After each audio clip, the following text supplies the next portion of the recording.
This is Dan Dix here, reporting for Press for Truth, and this morning I got up and received this email from Member of Parliament Melanie Joly, who says, Dan, I remember election night like it was yesterday, but that was just the beginning. It's been an exciting year, and this week, as we celebrate 1 year of real change, we can't help but acknowledge that there's still more hard work that is ahead.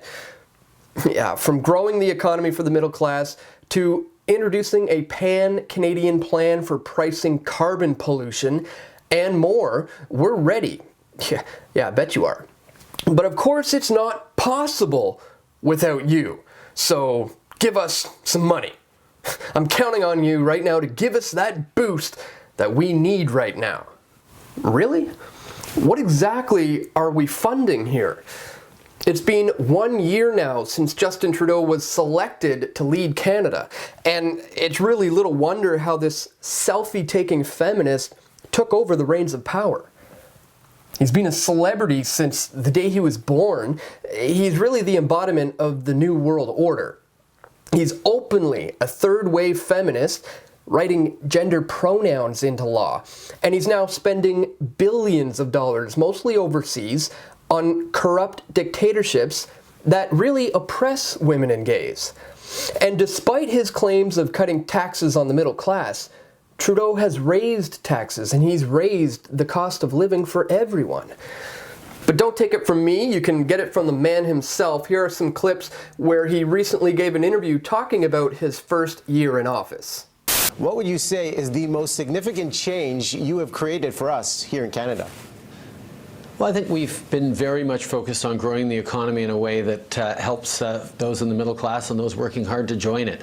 Some of the biggest things we did, the first thing we did was lowering taxes for the middle class and raising them on the wealthiest 1%. Governments cannot grow the economy. All they do is give work to someone at the expense of someone else. So taxation is the mandatory confiscation of wealth. Taxation makes it necessary for someone to devote their time, their resources, and their property to restore wealth back to its original state. Taxing the 1% is like robbing Peter in order to pay Paul. You don't enrich Peter or Paul. The existing labor and resources before taxes would have been used in order to grow the wealth of the economy through savings and investment. Government spending or central planning is not a means to wealth. But as Justin Trudeau said, it's the current year, so this should be well established by now.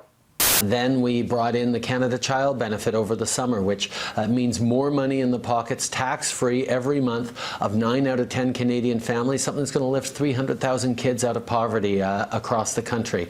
We also improved and strengthened the Canada Pension Plan to make sure that our retirements are secure, dropped the retirement age from 67 to 65, and increased the guaranteed income supplement for our most vulnerable seniors by almost $1,000 a year. These are meaningful things that will put money in the pockets of people who need support. This is still central planning, plain and simple. The third way of mixed economies doesn't imply that we're doing anything different from the old Soviets. It just means some sectors of the economy are run by bureaucratic hegemony and the other half by the profit motive. And the former is insufficient, ineffective, and it consumes resources like a parasite. But the latter is literally the basis of our civilization.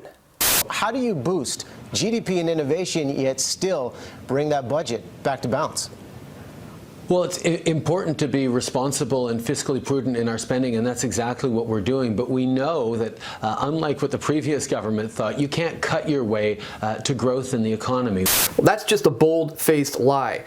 You don't grow the economy by running up credit cards and forcing people to pay for this. Some of them who are not even born yet going to have to pay for the future government spending. You don't grow the economy by undermining market forces, which is all that Justin's bureaucratic red tape and high taxes and inflation is amounting to here. Cutting taxes and shrinking government is the only way to grow the economy. That's literally how economies grow. The government becomes smaller and interferes less in the decisions of consumers and entrepreneurs, and this puts more money and more power into the hands of the individual at the expense of the parasitic state.